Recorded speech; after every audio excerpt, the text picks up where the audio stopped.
안녕하세요. 오늘의 사연입니다. 구독과 좋아요 한 번씩 부탁드릴게요. 바로 사연 시작하겠습니다. 그 시절에 저는 아무것도 모르고 남편을 의심하는데 많은 시간을 보내고 있었습니다.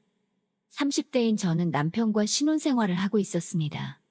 결혼하기 전부터 일이 매우 바빴던 남편과 함께할 시간이 적을 거라고 생각은 했지만 함께할 수 있는 시간이 너무 적어 마치 혼자 사는 건가 싶을 정도였습니다. 처음에는 오랜만에 집에서 휴식을 취하는 남편을 위로하기도 했지만 그러다 점점 불만이 쌓인 저는 남편의 얼굴을 볼 때마다 투정을 부렸습니다. 남편은 처음에는 난처한 표정으로 저를 달래주곤 했지만 시간이 흘러 제가 미안해한다는 것을 알게 되자 저를 무시하기 시작했습니다. 아무리 일이 바빠도 부부니까 관심 좀 가져줬으면 하는 마음이 커지니 남편을 곱게 볼 수 없었습니다. 제가 남편에게 투정을 부리면 남편은 조금만 있으면 일이 안정되니까 그때 네가 좋아하는 섬으로 가자. 고 말해주었는데 그것은 실현되지 않았습니다. 저는 남편에게 심술을 부렸습니다. 나보다 일이 중요한 거지. 그럼 일이랑 살고 집에 오지 마. 오랜만에 당신 얼굴 보니 기분 좋지 않고 괜히 기분이 나쁘네. 등등 남편에게 듣기 싫은 소리를 계속했습니다. 하지만 아무리 심한 말을 해도 반응이 없는 남편의 태도를 보면서 저는 부부로서의 끝을 막연하게 느끼고 있었습니다. 점차 남편에 대해 분노조차 느껴지지 않고 냉랭한 감정만 가지고 생활하고 있다는 것이 남편에게도 전해졌는지 남편은 일이 바쁘다는 이유로 집에 들어오지 않는 날이 점점 늘어났습니다.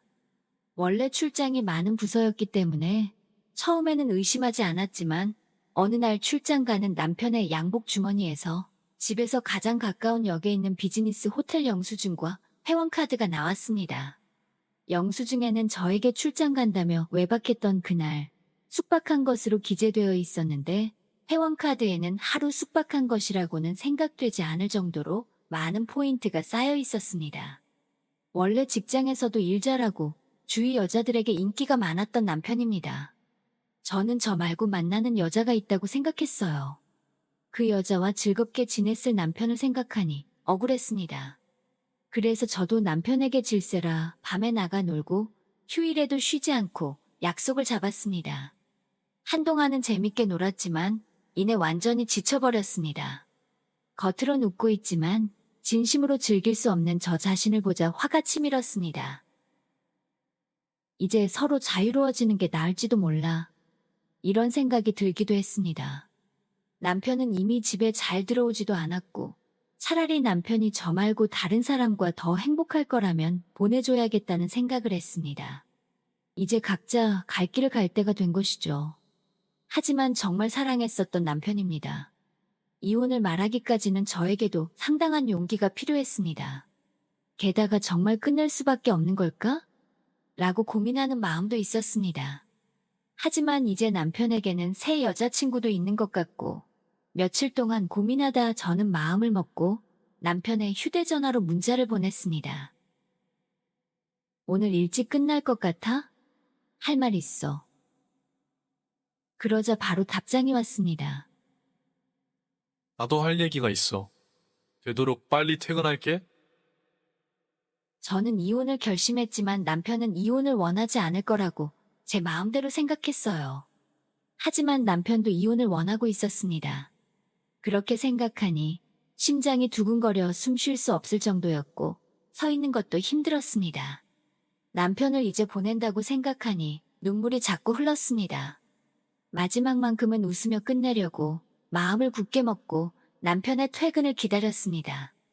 밤이 꽤 늦었을 때 남편이 돌아왔습니다. 오랜만에 마주한 남편은 놀라울 정도로 말랐습니다. 상냥한 눈과 말투는 그대로였지만 둘 사이에는 좁혀지지 않을 것 같은 거리가 있었어요. 원래 말수가 적은 남편이었지만 제가 이야기하는 동안에 시선을 피하고 입을 다물고 있었습니다. 남편과 좋게 끝내려던 저는 무시당하는 것 같았습니다. 짧은 시간이었다고는 하지만 부부였던 우리가 이별을 선택하려고 하는데 왜 자신의 마음을 속 시원히 말해주지 않는 걸까요? 저는 점점 화가 나서 시비 걸듯 말했습니다. 그래도 남편은 잠자코 제 말을 듣고 있었습니다. 어떻게든 입을 열게 하고 싶은 저는 새로 생긴 그녀의 존재를 언급했습니다. 분명 남편은 제가 눈치채지 못했다고 생각할 거예요. 내가 내 입으로 다 말하기 전에 변명이라도 한번 해보지 그래? 제 말을 들은 남편은 놀란 표정으로 제 얼굴을 보고 순간 미소를 지었습니다. 그러고선 뭐야, 들켰어? 라고 말하는 것이었습니다. 너무 신기하게도 그 농담 같은 말투에 저도 모르게 웃었습니다. 거기에 덩달아 남편도 웃기 시작했고 우리 부부는 정말 오랜만에 함께 웃었습니다. 내용을 떠나 남편과 예전처럼 함께 웃을 수 있어서 그냥 기뻤습니다. 그리고 그 후에는 신기하게도 예전처럼 대화를 나눌 수 있었습니다. 마지막으로 저에게 바람핀 것을 들켰기 때문일까요? 남편의 표정은 매우 개운해 보였습니다. 마지막이니까 좋게 좋게 웃으며 헤어지고 싶어. 제 제안에 남편은 알겠다고 하였고 언제라도 집에서 나갈 수 있게 함께 쓰던 물건들을 정리하기로 했습니다. 모두 소중한 추억들이라 당분간만 눈에 띄지 않도록 어딘가에 보관하고 싶었습니다. 남편은 애착이 가는 것을 오랫동안 사용하는 사람이지만 오늘은 쓰레기 봉투에 주저없이 넣었습니다. 주저함이 없는 모습에 제가 압도당했습니다. 자정 무렵쯤 거의 정리가 되고 서로의 짐만 남았습니다. 그때 남편이 저에게 말했습니다. 원하는 거 아무거나 가져가도 돼. 이번 일은 다 내 잘못이니까 보상이라고 생각해줘. 그런 남편의 눈에는 어렴풋이 눈물이 고여 있는 것처럼 보였습니다. 정리하는 동안 쓸쓸한 기분을 느낀 걸까요? 저도 같은 기분을 느꼈기 때문에 마음이 이해됐습니다. 남편에게 말했습니다. 아직 조금 생각할 시간이 있잖아. 천천히 치우자. 함께 쓰던 물건들은 다 정리했기에 오늘 이만 쉬기로 했습니다. 지친 몸을 욕조에 담그면서 머릿속을 정리했습니다. 바람난 남편에게 위자료를 받을 순 있겠지만 남편과의 추억을 더럽히는 일은 하고 싶지 않았습니다. 샤워를 마치고 잘 준비를 하고 누워있는데 씻고 온 남편이 침실로 들어왔습니다. 그리고 침대 속으로 들어오더니 슬그머니 저를 끌어안았습니다. 잠깐만, 지금 이래도 되는 거야? 그 여자한테 미안하잖아. 몸을 조금 떨어뜨리며 말하자 남편이 목소리를 쥐어짜듯 말했습니다. 마지막으로 한 번만 그냥 옆에 있어주면 좋겠어. 남편은 몸을 떨고 있었습니다.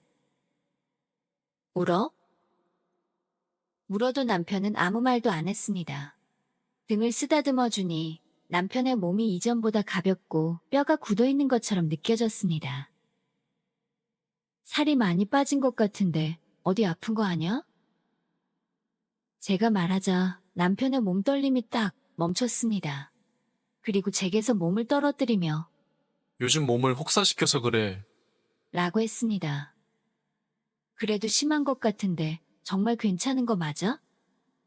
남편의 몸을 만진 것 자체가 오랜만이었는데 예전과 전혀 다른 몸의 모습에 너무 놀랐습니다.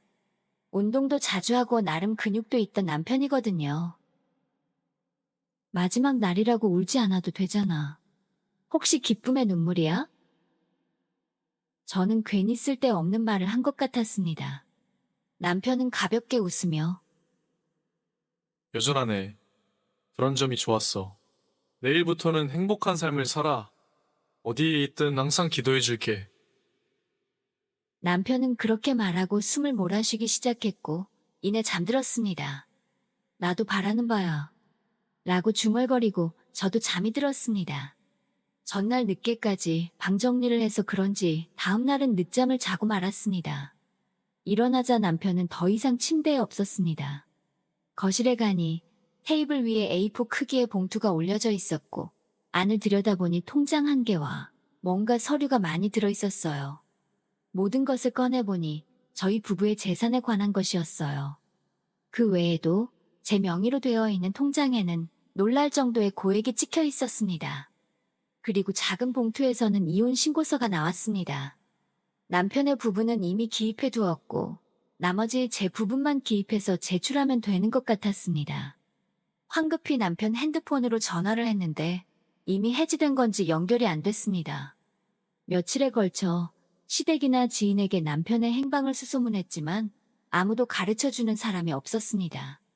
어쩔 수 없이 회사에 연락을 했는데 남편이 몇 달 전에 퇴사했다는 사실을 알게 됐습니다. 남편에게 여자친구가 생겨서 퇴사한 거라면 이해가 가긴 하지만 이렇게까지 할 필요가 있을까요? 그리고 왜 아무도 알려주지 않는 걸까요? 사람들에게 배신감이 들었지만 더 이상 남편을 찾을 길은 없었습니다. 모처럼 남편이 위자료까지 마련해줘서 저는 자유로워졌으니 좋아하는 곳에서 잠시 휴식을 보내기로 결정했습니다.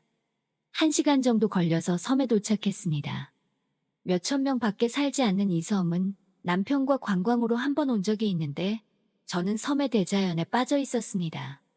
남편의 일이 안정되면 다시 방문하기로 약속했던 장소이기도 했습니다. 남편과의 추억도 있습니다만 지금의 저에게 필요한 것은 그 장소의 고요함일지도 모르겠네요. 그리고 몇 달 후 신혼집은 전세를 주고 저는 이 섬으로 이사 왔습니다. 신혼집에서 계속 살기에는 추억이 너무 많아 고민 끝에 결정한 겁니다. 남편이 어떻게 대출을 다 갚았는지는 모르겠는데 상당히 고생했을 거라는 생각은 듭니다. 그래서 남편의 고생을 물거품으로 만들고 싶지 않아 팔지 않고 그냥 세를 놨습니다. 남편에게 물어보고 싶은 것이 많은데 물어볼 수가 없네요. 이 조용한 섬에서 천천히 시간에 몸을 맡기며 지내려고 생각했습니다. 섬 생활에도 익숙해지기 시작했고 이웃과도 친해졌습니다. 검소하게 생활한다면 일하지 않고도 살 수 있는 자산은 있었지만 아무것도 하지 않는 생활은 괜히 마음이 우울해진다는 것을 깨닫고 저는 이웃 어르신들을 보살피고 돕는 도우미 같은 일을 시작했습니다. 처음에는 외지인 취급을 받던 저도 일이 점점 익숙해지자 같은 마을 사람으로 생각해주는 것 같아 기뻤습니다. 같이 일하는 동료가 육지에서 이곳으로 요양 온 사람이 있는데 저에게 맡아달라고 했습니다. 그분은 더 이상 치료할 방법이 없어 마지막 거처로 이 섬을 선택했다고 합니다. 의료 설비가 전혀 없는 이 섬에 그런 몸으로 이사 온다는 건 상당한 각오를 해야 합니다. 병세를 들었던 터라 약간의 긴장감을 가지고 계신 곳으로 가봤습니다. 도착한 곳은 바다가 내려다 보이는 높은 지대에 지어진 작은 집이었습니다. 오래전부터 빈집이던 곳인데 사람이 살 수 있을 정도로 수리를 하고 이사 왔다고 들었지만 정말 비바람만 피할 수 있을 정도의 집이었습니다. 마지막을 보낼 곳으로 여기가 마음에 들었던 걸까? 저는 걱정 반 의문 반으로 초인종을 눌렀습니다. 겨우 들릴 것 같은 작은 목소리로 들어오세요. 라며 목소리가 들렸습니다. 안으로 들어가니 햇빛과 바람이 들어오는 창문을 향해 한 분이 앉아 있었습니다. 역광의 얼굴은 보이지 않았고 눈을 가늘게 뜨고 다가갔습니다. 오늘부터 잘 부탁드립니다. 라며 돌아선 얼굴을 보고 저는 할 말을 잃었습니다. 거기에는 남편. 아니, 전 남편이 앉아 있었습니다. 서로 놀라 그냥 말없이 바라봤습니다. 처음에 말문을 연 것은 남편이었어요. 뭐야, 다 들켰네. 장난스럽게 웃는 남편은 전과 다름없었습니다. 여기서 뭐해? 여기 있을 리 없는 남편과 오기 전에 동료에게 들은 병세들이 머릿속에서 뒤엉켜 혼란스러웠습니다. 남편은 제 손을 잡아당겨 자기 옆에 앉혔습니다. 그리고 제가 진정될 때까지 손을 잡아줬습니다. 저는 점점 진정되었지만 남편의 병세에 대해 따질 수 없었고 남편은 저를 다정하게 껴안으며 계속 사과했습니다. 남편에게 할 말도 생각나지 않고 그대로 앉아있는데 현관 앞에서 누군가 노크하는 소리가 들렸습니다. 저는 눈물을 닦고 현관으로 가니 한 남자가 서 있었습니다. 울음을 터뜨린 제 얼굴을 보고 조금 놀란 얼굴을 하고 있었지만 남자는 가볍게 인사를 하고 안으로 들어가 남편 옆에 걸터 앉았습니다. 오늘의 몸이 어떻습니까? 라고 상냥한 어조로 말을 했습니다. 남편은 별반 다르지 않다는 식의 대답을 하고 바로 잡담을 시작했습니다. 이분은 아마 이 섬의 유일한 의사일 겁니다. 이 섬에는 입원 시설도 없고 간호사 한 분과 의사 한 분이 이 섬의 생명줄이라던 동료들의 이야기가 생각났습니다. 그렇다는 것은 남편은 이 섬에서 최후를 맞이할 것을 각오해 온 것 같았습니다. 남편이 각오를 했다지만 뭔가 할 수 있는 게 없을까 싶어 두 사람의 대화에 귀를 기울였습니다. 하지만 남편과 의사 선생님은 잡담만 10분 정도 한 뒤 돌아갔습니다. 저는 안절부절 못하고 의사 선생님을 따라갔습니다. 저의 불안해하는 모습을 보고 또 놀라신 것 같았는데 원래 부부였다고 말하니까 이해하시는 것 같았습니다. 남편의 병세나 향후 치료에 대해 질문하는 저에게 선생님은 본인 동의가 없이는 말해줄 수 없다고 했습니다. 너무 실망하는 제가 불쌍했는지 환자분이 스스로 걸을 수 있는 시간이 얼마 안 남았으니 꼭 옆에 있어 주세요. 라고 말해 저는 깜짝 놀랐습니다. 선생님과 헤어지고 나서 무거운 발걸음으로 남편이 기다리는 집으로 돌아왔습니다. 남편은 제가 선생님을 따라갈 걸 예상한 듯 드디어 왔네. 라며 웃어주었습니다. 저는 의사 선생님의 말씀이 계속 마음에 걸려 남편을 두고 돌아갈 수 없어 남편에게 부탁해서 그 집에서 자기로 했습니다. 이 집에는 최소한의 짐밖에 없고 이불도 한 세트뿐입니다. 남편에게 기대어 함께 이불을 덮으며 여기에 오기까지의 이야기를 서로 나누었습니다. 저는 몸 상태에 대해서 듣고 싶었지만 즐겁게 이야기하는 남편에게 힘든 이야기를 하게 하는 것은 나중에라도 좋다고 생각해서 추억을 이야기하며 밤을 지샜습니다. 그리고 자고 가겠다고 말하기 전에 이 섬에 여자친구를 데려오지 않았냐고 물어봤는데 남편은 그저 웃으며 얼버무렸습니다. 아마도 말없이 올 수밖에 없었던 이유가 있을지도 모릅니다. 다음 날에 직장의 사정을 이야기하고 잠시 휴가를 받았습니다. 살 날이 얼마나 남았는지 모르는 남편과 함께 보내고 싶었습니다. 혼자선 많이 걷지 못하는 남편을 휠체어에 태우고 섬 여러 곳을 둘러봤습니다. 지난 추억의 장소나 처음 가보는 장소 보여주고 싶었던 경치입니다. 대화를 하지 않아도 그저 함께 있는 것만으로 행복이 느껴졌습니다. 함께 살 때도 이런 시간이 있었으면 좋았을 텐데 저는 이혼해도 좋아하는 마음은 어쩔 수 없다는 것을 깨달았습니다. 근데 이제 와서는 어쩔 수 없는 일입니다. 남편에게 괜히 혼란만 가져올 뿐일 거라 이대로 우정에 가까운 관계로 곁에 있게 해주길 바랬습니다. 즐거운 나날을 보내고 있던 것도 잠시 남편의 병세는 점점 심해졌습니다. 기대하고 있던 외출도 산책도 할 수 없을 정도로 체력이 떨어졌습니다. 일상생활조차 어려워지면서 꾸벅꾸벅 잠드는 경우도 많아졌습니다. 의사 선생님은 매일 방문해 주셨는데 통증이 없는 것은 행운이고 이건 자연스러운 일이라고 합니다. 벌써 남편과의 이별이 와버리다니 슬펐습니다. 저는 언제 눈을 뜰지 모르는 남편이 일어났을 때 외롭지 않도록 남편 곁을 한시도 떠나지 않고 간병을 했습니다. 가끔 눈을 뜬 남편은 마치 꿈에서 막 깨어난 것처럼 꿈 이야기할 때 먼 옛날의 추억을 방금의 일처럼 이야기하기도 했습니다. 모든 시간이 사랑스럽고 그 사랑스러움 때문에 슬픔도 깊어진 것이었습니다. 그 후 남편은 점점 일어나는 일이 없어졌어요. 대화가 사라졌을 때도 저는 남편 옆에서 좋아하는 책을 읽거나 그리운 경치의 모습을 남편에게 전해줄 수 있도록 이야기해 주었습니다. 어느 날 너무 예쁜 노을을 남편에게 알리고 싶었어요. 남편의 손을 잡으면서 이야기를 하려고 할 때 남편의 손이 차가워지고 있는 것을 느꼈습니다. 호흡 간격도 벌어지고 가슴이 불안정하게 위아래로 움직였습니다. 황급히 선생님한테 전화하니까 바로 와주신다고 했습니다. 어쩔 수 없는 상황에 가슴을 쥐어뜯는 듯한 생각이 들면서 저는 선생님의 도착을 기다렸습니다. 이 모든 게 실수였으면 좋겠고 선생님이 괜찮다고 말해줬으면 했습니다. 그러나 도착한 선생님은 진찰을 한 뒤 벌써 혈압도 많이 내려가고 있습니다. 조용히 맞이할 수 있게 해드리죠.